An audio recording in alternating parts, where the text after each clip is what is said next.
This is from the Idaho Statesman, dated August 19th, 2015. Police. Nampa man dies in motorcycle versus vehicle crash. A Nampa man died after a motorcycle he was riding hit a 2001 Chevrolet Lumina at the intersection of Robinson Road and Locust Lane Wednesday morning, according to Idaho State Police. Paul Mackrill, 44, of Nampa, was driving south on Robinson on a 2009 Yamaha motorcycle. The Lumina, driven by Sherilyn Rose, 28, of Meridian, was stopped at a stop sign on Locust Lane. According to ISP, Rose pulled out onto Robinson and Mackrill's motorcycle hit the driver's side of the Lumina. Mackrill died at the scene. Damn. Rose was taken to St. Alphonsus in Nampa and discharged later Wednesday, according to the hospital. Police responded to the incident around 6:10 a.m. Investigators determined that Rose wore a seatbelt and Mackrill wore a helmet. The incident is still under investigation. Damn, man, I just learned about this whole incident not long ago, really just yesterday, and I want to thank the TheSpikeyBiker for reaching out to me and letting me know what happened, and letting me know that Paul Mackrill was Blade Runner 2010, fellow motovlogger, fellow YouTube content creator, and I damn, man, and I can't say that I interacted with Blade Runner, you know. I didn't know him, you know. I never really interacted with him, but I know people like Spikey who knew him and worked with him. He actually worked on Spikey's stickers. You know, he actually made Spikey's stickers. He actually helped design Spikey's logo. And it's like, oh man, I mean, and like I said, he's not only a fellow motorcycle rider, but a fellow motovlogger, someone who was creating content on YouTube, so kind of in the same sphere that I run in. And he was a father, you know. He had 2 daughters, and I have a daughter, as many of you guys know. And so, man, all of this just hits home for me in terms of being close, you know.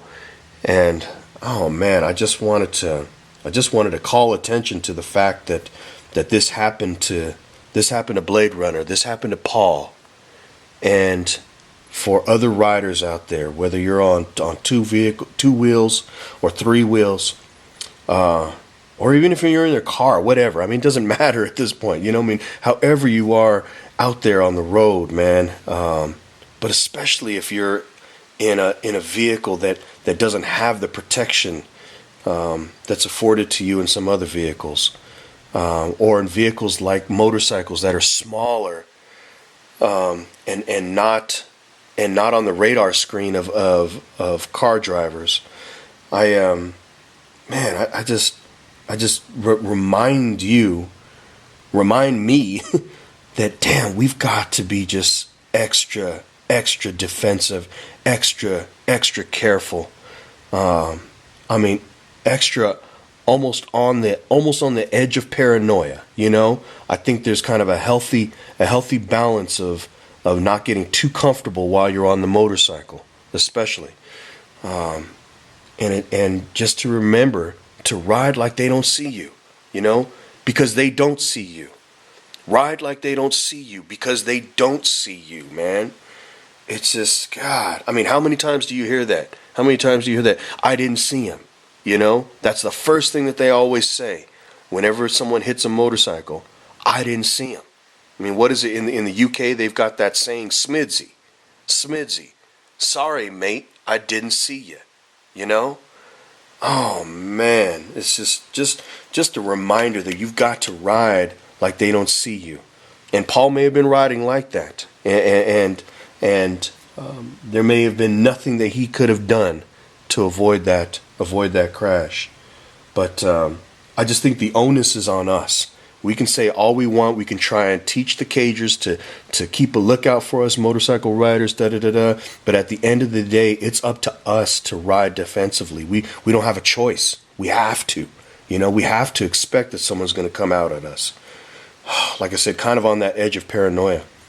Anyway, man, I just wanted to just draw attention to the fact that this happened to someone who runs in my circles, and I want to give love, and I want to give all my positive thoughts and energy to the family, to his daughters, to his wife, to all the rest of his family, to his daughter who put up a memorial video that was touching and beautiful, and I want to give props to TheSpikeyBiker and Fry Riding, actually, for putting together this GoFundMe.